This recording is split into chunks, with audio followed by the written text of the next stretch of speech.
चलिए देखते हैं सवाल क्या है। क्वेश्चन कहता है कि circular disc reaches from top to the bottom of a incline plane of length L.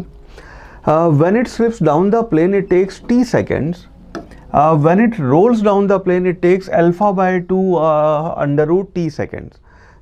Where alpha is और alpha की हमें इंटीजर वैल्यू बतानी है। ना हो क्या रहा है इस सवाल में कि मान लीजिए ये आपका इंक्लाइन प्लेन है, लेट अस से इसका एंगल थीटा है और यहाँ पे पहले केस में आपका ये जो है सर्कुलर डिस्क है वो यहाँ पे सिर्फ स्लिप करके आ रही है, मतलब इसका सिर्फ आपका ट्रांसलेशनल मोशन हो रहा है। ना इस केस में acceleration let's call this a1 will be equal to g sine theta, तो इस एक्सेलरेशन से ये आ रही है।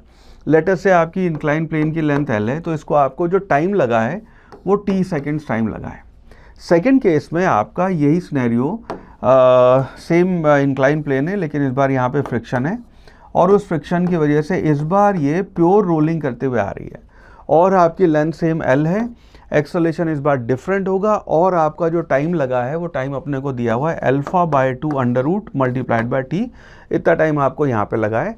हमें अल्फा की यहाँ पे इंटीजर वैल्यू बतानी है। ना इस केस में पहले वाले केस में अगर हम देखें और दोनों ही केस में हम अज्यूम करेंगे कि आपका रेस्ट से चालू हुआ है, तो पहले वाले केस में जो आपका टाइम लगेगा अगर हम इक्वेशन यूज़ करें s is equal to u t plus half a t square, हम इक्वेशन यूज़ कर रहे हैं s is equal to u t plus half a t square. S जो है डिस्प्लेसमेंट जो हुआ है इसका वो है length L, so L will be equal to 0 plus half g sine theta multiplied by t square.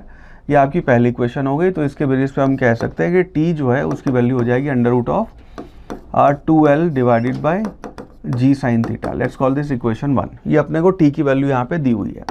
Now second case में जब आपका प्योर रोलिंग का केस है उस केस में जो आपका एक्सेलरेशन है a2 उसको आप लिखेंगे g sine theta divided by 1 plus I by M R square और I यहाँ पे आपका मोमेंट ऑफ इनर्शिया है।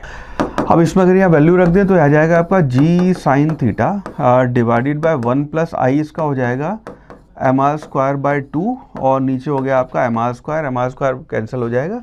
सो आपका a2 जो उसकी वैल्यू आ गई g sine theta divided by 1 plus ये हो गया 1/2 1/2 का एलसीएम लेंगे 2 आएगा 2 + 1 3, तो इसकी वैल्यू हो जाएगी 2/3 g साइन थीटा। ये आपका एक्सेलरेशन हो गया सेकंड केस में। नाउ सिमिलरली अगर हम ये वाली इक्वेशन यहाँ लगा रहे हैं तो आपका T2 जो है उसको हम यहाँ डायरेक्टली लिख सकते हैं। आपका s is equal to u t plus half a t square लगा के T2 जो उसकी वैल्यू हम यहाँ पे लिख सकते हैं this will be equal to under root of 2l divided by g sine theta की जगह यहाँ पे 2/3 जी साइन थीटा आ जाएगा, तो नीचे हो गया 2 आपका जी साइन थीटा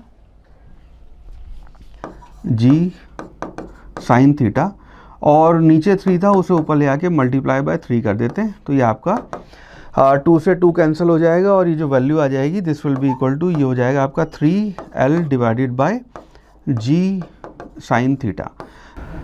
नाउ अब अगर हम यहाँ पे रेशो लेंगे T2 बाई T1 तो आपका T2 जो है डिवाइडेड बाय T1 वो आ जाएगा आपका ये T2 है, इसको हम यहाँ लिख देते हैं 3l by ji sine theta और T1 जो उसकी वैल्यू रख देते हैं। अब क्योंकि इसको डिवाइड कर रहे हैं तो उसका रेसिप्रोकल लेके मल्टीप्लाई कर देंगे, this will be equal to आपका g sine theta divided by 2l। Now यहाँ से g साइन थीटा और l का कैंसिल हो जाएगा, यानी कि T2 will be equal to under root of 3/2 multiplied by आपका T1।